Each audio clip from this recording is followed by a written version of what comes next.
Tous les indicateurs sont au plus bas.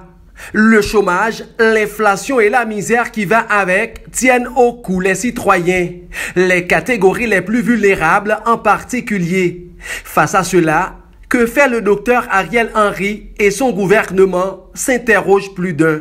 La situation sécuritaire est insoutenable.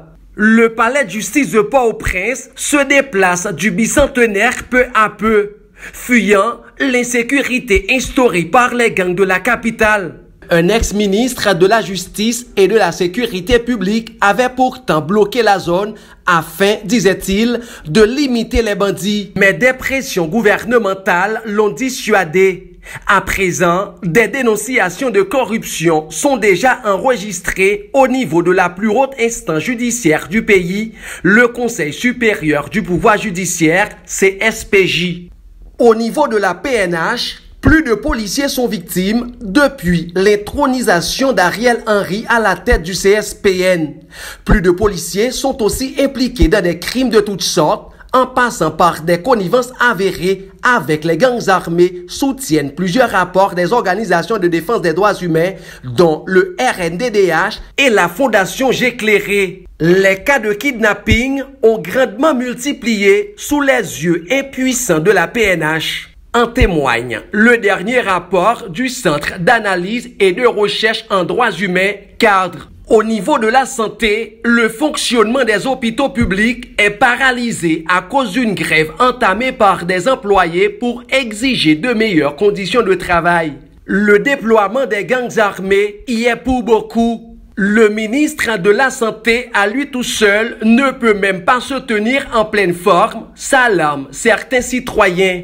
L'éducation peine à se mettre debout.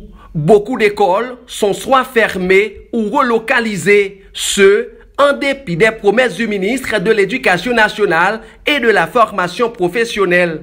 Le prix des produits de première nécessité explose actuellement. Les petites bourses en font les frais. La misère se voit en plein la face, la BRH est muette.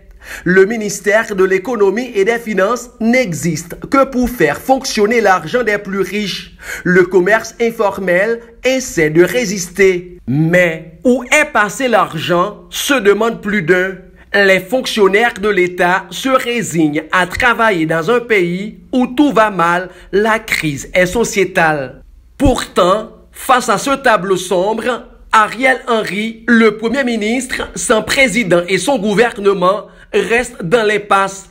On dirait le pays est dirigé par des fantômes, à moins que ce soit une gestion voulue. Des observateurs appellent à une révolte populaire, sinon la population risque de disparaître.